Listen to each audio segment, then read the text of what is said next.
여러분 안녕하세요. 자, 1일1비 8주차 우리 43번째 지문을 같이 보도록 할게요. 2022학년도 4월 고3 전국연합 4번에서 9번 지문이고 가나로 나누어져 있는 지문입니다. 문제 먼저 살펴보도록 합시다.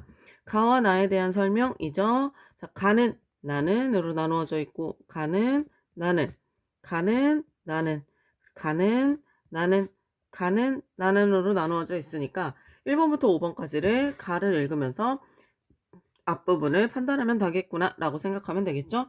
5번 문제 가에 대한 내용에 대한 이해로 적절하지 않은 거니까 가를 읽고 일치, 불일치 문제로 풀면 되겠구나 판단하시면 되고요. 6번 가의 맹자와 보기의 칸트죠. 가를 다 읽고 풀면 되겠죠. 가를 다 읽고 나서 푸는 문제구나 라고 체크해 두시고, 자 7번 호황국의 주장이 나오네요. 호황국이 어디 있는지 봤더니 이건 나에 나오는 거니까 나를 읽고 푸는 문제구나 라고 체크해 두시고, 8번 가를 바탕으로 나에 라고 나오죠. 그러면은 나를 읽고 풀어야 되니까 넘어가시고, 9번 A, E 문맥적음이 나오는 거니까 각각의 A부터 E가 나오면 풀면 되겠구나 라고 생각하고 올라와 주시면 되겠죠. 자, 우리는 가를 읽으면서 5번에 일치불일치를 풀고 가를 다 읽고 나서 6번을 풀면 되겠구나 요 정도 생각하시고, 그리고 4번에 앞부분을 판단하면 되겠구나 생각하면서 올라와서 문단 번호를 매겨보도록 할게요. 자, 가의 첫 번째 도덕적 규범. 도는 인간 존재 2문단, 맹자는 3문단, 그리고 위의 맹자 4문단, 맹자는 현실 상황 5문단 이렇게 되겠죠. 문단 번호를 매기고 자 맨 위에 올라가서 1문단부터 살펴보도록 합시다. 쭉 봤더니 1문단에서는 5번 문제를 풀 수 있는 건 없었지만 자 어휘 문제가 등장을 하죠. 대응이라는 말이 나오네요. 대응 아래 내려가서 9번 살펴봤더니 어떤 일이나 사태에 맞추어 행동을 취한다 라고 나오죠. 그 상황에 일시적으로 대응한다. 사태에 맞추어 행동을 취한다 라는 거, 행동하는 개별적 규범이다. 맞는 내용이죠. 그래서 지울 수가 있겠네요. 자, 이렇게 볼 수 있고, 이 문단 갔더니 첫 번째 줄부터 5번의 근거가 등장을 하네요. 도는 인간 존재의 형 이상학적 원리와 인간 생활 속에서 따라야 하는 행위 규범을 동시에 담는 개념이다 라고 합니다. 그런데 이때 도에 포함되는 개념이 뭘까요? 위에 나오는 상도와 권도라는 개념이 이 도 안에 포함이 되는 개념이겠죠. 그럼 이 내용을 통해서 우리가 5번에 2번을 알 수가 있네요. 자, 5번에 2번 내용을 알 수가 있고요. 5번에 2번 유학에서의 도. 유학에서의 도죠. 이 유학에서의 도는 형 이상학적인 원리와 그리고 행위규범 이것을 동시에 담는 개념으로 보았다라고 볼 수가 있겠죠. 그러면 아래에 내려가서 5번에서 이 유학에서의 도는 이렇게 동시에 닿는 개념으로 보았다라는 것을 맞는 설명으로 볼 수가 있습니다. 자, 여기에 보시면 이때의 도를 선생님이 처음에 원래 물음표 했거든요. 왜냐하면 도가 이게 유학에서의 도가 맞나? 라고 봤는데 여기 위에 보면 상도와 건도라는 게 여기 아래에 보면 상도도 나오고 건도가 나오잖아요. 근데 이 내용들이 결국 유학에서의 도라고 볼 수가 있더라고요.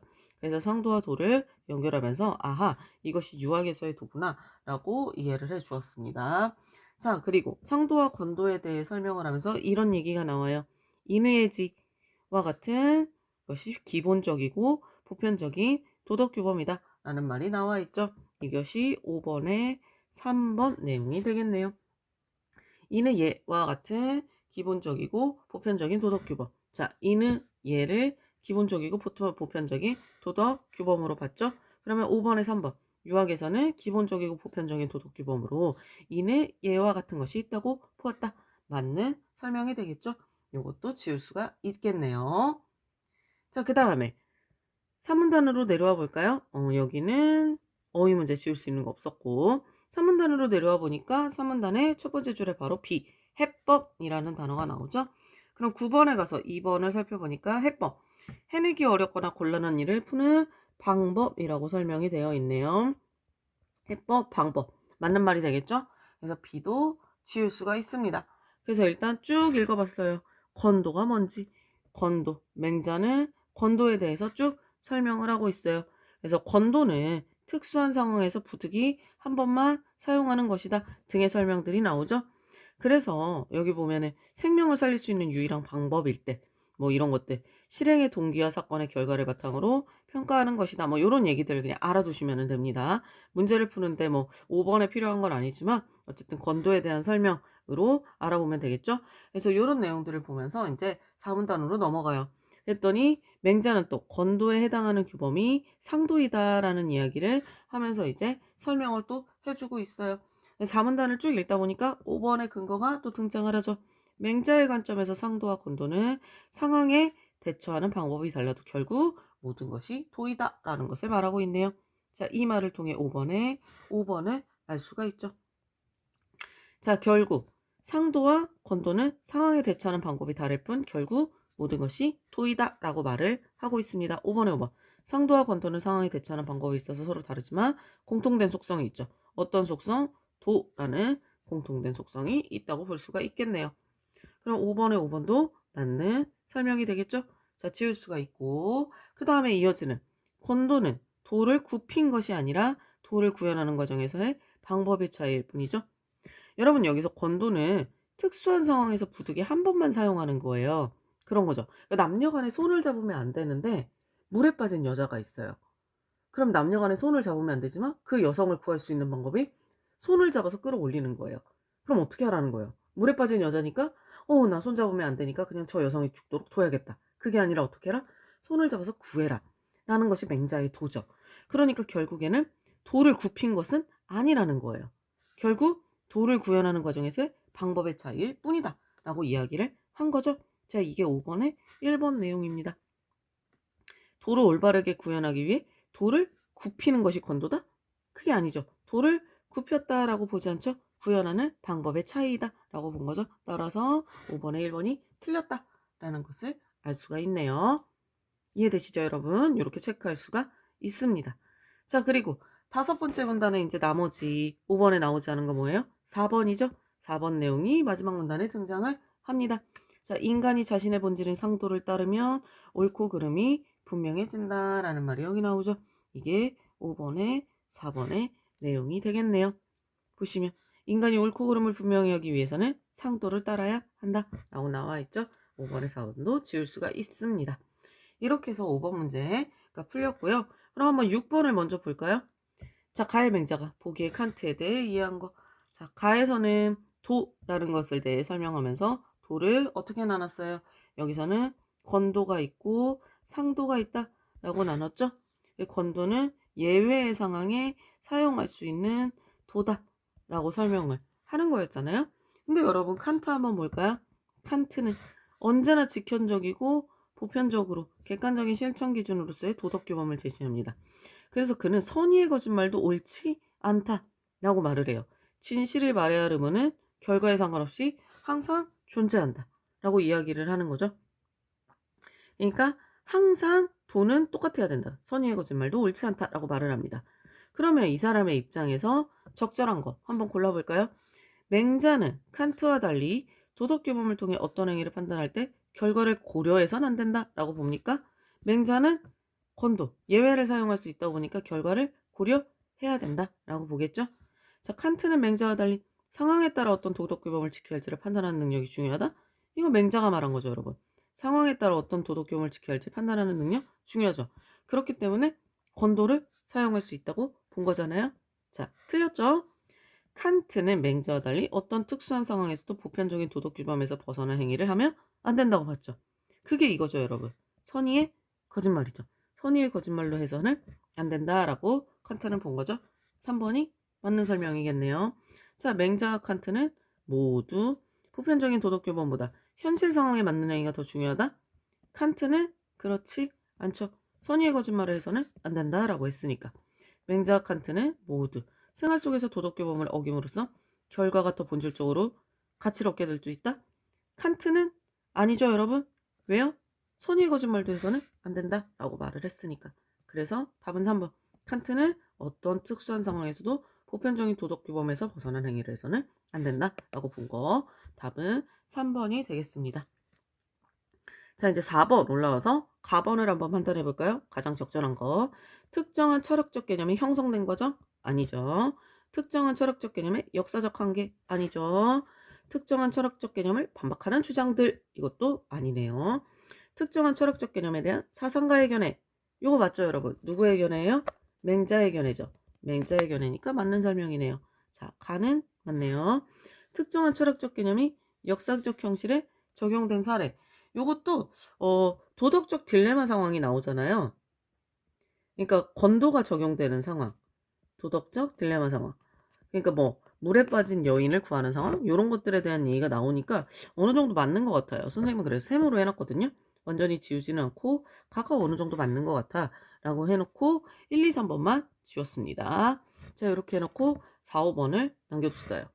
그럼 우리 가를 읽고 나서 이제 4번에 4, 5번이 남아있고 5번 풀렸고 6번 풀렸죠. 그러면 7번 남았네요.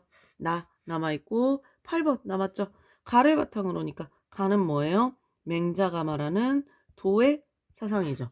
이걸 바탕으로 나를 읽고 9번에 A, E인데 우리 1번과 2번 지웠습니다. 자, 그래서 3, 4, 5번을 남겨놓으면 되겠죠? 이렇게 해놓고 이제는 나번을 보도록 할 거예요. 자, 나번 문단번호부터 매겨봅시다. 1문단 그리고 2문단 2문단밖에 없나요? 네, 2문단밖에 없네요. 반면 최명길 이렇게 해서 문단이 2개밖에 없습니다. 그러면은 나번의 1문단부터 살펴볼까요? 여기 보면은 일단 7번과 8번 모두 일치불일치로 불만한 문제는 없어요. 그래서 읽으면서 먼저 나오는 것부터 풀도록 할게요. 자, 병자호란 당시 청이 조선에 제시한 강화 조건은 조선이 고수해 왔다 라고 말을 하죠. 자, 요거 시에 가서 한번 살펴봅시다. 고수, 차지한 물건이나 형세 따위를 굳게 지키다. 고수해 오다, 굳게 지키다. 자, 맞는 말이 되겠죠? 굳게 지키다, 고집해오다 라는 의미로 사용할 수 있으니까 요거는 맞는 말이 되겠네요. 명에 대한 의리, 곧 대명의리를 부정하는 내용으로 채워져 있다. 이에 척화론자들이라고 나오네요. 그럼 기억에 써놓으시면 되겠죠? 기억에 해당하는 사람들 척화론자입니다. 이 사람들은 어떤 사람들이에요? 청이랑 친하게 지내지 말자라는 사람들이니까 반청론자라고 볼 수가 있어요. 자, 이 사람들에 대한 설명을 쭉 읽어보시면 되겠죠? 이렇게 쭉 읽어요. 읽다 보니까 D라는 단어가 나오네요. 명예문책이죠. 여러분, 명예문책은 뭘까요? 명의 꾸짖음이죠. 명의 꾸짖음, 즉 명의 혼낸다 라는 뜻입니다. 근데 뒤에 가서 보니까 뭐예요? 자신의 잘못에 대하여 스스로 뉘우치다 라고 나오네요. 자신의 잘못에 대하여 스스로 뉘우치다. 여러분, 이건 무슨 뜻이에요?